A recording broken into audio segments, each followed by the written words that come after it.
মানুষ আমাকে চিনত বলেই আজ বেঁচে গেছি। আমার জায়গায় কোনো সাধারণ মানুষ থাকলে তার কি হতো? জাতীয় দলের ক্রিকেটার নাঈম হাসানের এই প্রশ্ন এখন শুধু একজন ক্রিকেটারের ব্যক্তিগত অভিজ্ঞতা নয়, বরং দেশের কোটি কোটি সাধারণ মানুষের মনের আতঙ্ককে সামনে এনে দিয়েছে। যে বাহিনীর কাছে নাগরিকের নিরাপত্তা পাওয়ার কথা, সেই বাহিনীর কিছু সদস্যের বিরুদ্ধে যদি হেনস্থা কিংবা নির্যাতনের অভিযোগ ওঠে, তাহলে সাধারণ মানুষ কোথায় যাবে? নাঈমের অভিযোগ ঘিরে নতুন করে প্রশ্ন উঠেছে দেশের আইনশৃঙ্খলা ব্যবস্থা, নাগরিক নিরাপত্তা এবং পুলিশের জবাবদিহিতা নিয়ে।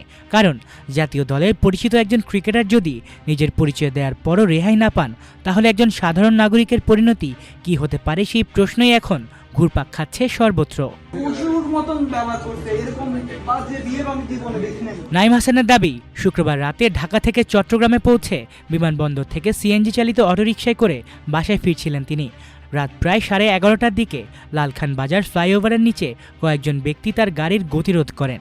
কোনো পরিচয় না দিয়েই তাকে গাড়ি থেকে নামতে বলা হয়। তিনি কিছু বুঝে ওঠার আগেই অটোরিকশা চালকের কাগজপত্র নিয়ে নেওয়া হয় এবং তাকে জোরপূর্বক অন্য একটি সিএনজিতে তোলার চেষ্টা করা হয়।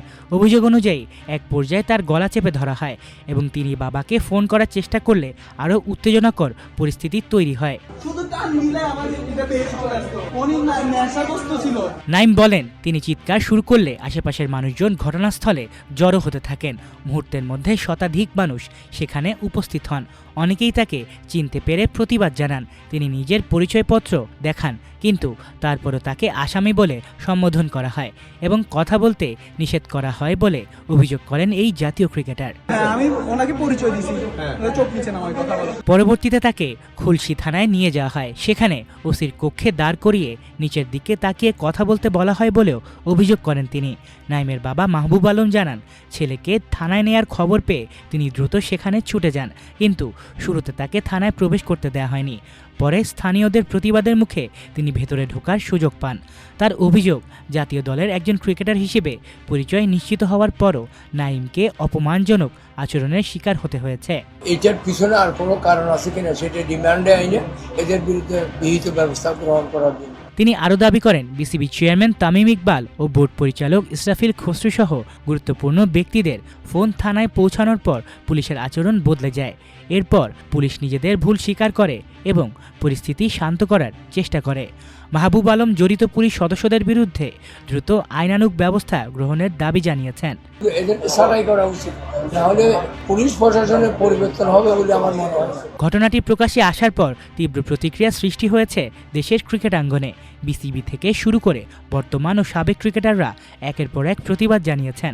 বিসিবি সভাপতি তামিম ইকবাল সামাজিক যোগাযোগ মাধ্যমে লিখেছেন, নাঈমের সঙ্গে যা ঘটেছে তা কোনোভাবেই গ্রহণযোগ্য নয়।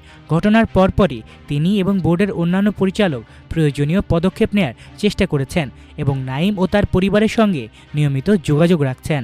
উনি যখন আমাকে সিএনজির মধ্যে গলা চেপে ধরছে, তখন আমি ভয় পেয়ে গেছি। মুশফিকুর রহিম বলেছেন, নাঈমের সঙ্গে যা ঘটেছে তা তাকে ব্যথিত ও লজ্জিত করেছে। একজন নাগরিক এবং একজন বাংলাদেশি হিসেবে তিনি এর তীব্র নিন্দা জানান। লিটন দাসও ঘটনাটিকে অত্যন্ত উদ্বেগজনক ও অগ্রহণযোগ্য বলে মন্তব্য করেছেন। এছাড়া মুমিনুল হক, তাসকিন আহমেদ, মেহেদি হাসান মিরাজ, শরীফুল ইসলাম, মোসাদ্দেক হোসেন সৈকত, মাহমুদুল হাসান জয়, সাদমান ইসলাম ও মোহাম্মদ সাইফুদ্দিন সহ অনেক ক্রিকেটার প্রকাশ্যে প্রতিবাদ জানিয়েছেন। ঘটনার পর চট্টগ্রাম মেট্রোপলিটন পুলিশের পক্ষ থেকে 2 সদস্যকে প্রত্যাহার করা হয়েছে। একই সঙ্গে 3 সদস্যের একটি তদন্ত কমিটি গঠন করা হয়েছে। সিএমপির উপপুলিশ কমিশনার আমিনুল ইসলাম বলেছেন, প্রাথমিক অনুসন্ধানে কিছু অসঙ্গতির ইঙ্গিত পাওয়া গেছে। তদন্তে অভিযোগের সত্যতা পাওয়া গেলে দায়ীদের বিরুদ্ধে বিভাগীয় ব্যবস্থা নেওয়া হবে এবং কাউকে ছাড় দেওয়া হবে না। পুলিশ সদস্যদের মধ্যে যারা দায়ী আছে তাদের বিরুদ্ধে ব্যবস্থা নেওয়া হবে এবং অলরেডি আমরা 2 জনকে সাসপেন্ড করেছি। তবে নাঈম হাসানের সেই একটি প্রশ্নই এখন সবচেয়ে বেশি আলোচিত। আমি পরিচিত বলেই বেঁচে গেছি, আমার জায়গায় কোনো সাধারণ মানুষ থাকলে কি হতো? এই প্রশ্নের উত্তর খুঁজছে পুরো দেশ। আলিফ চৌধুরী, আমার দেশ স্পোর্টস।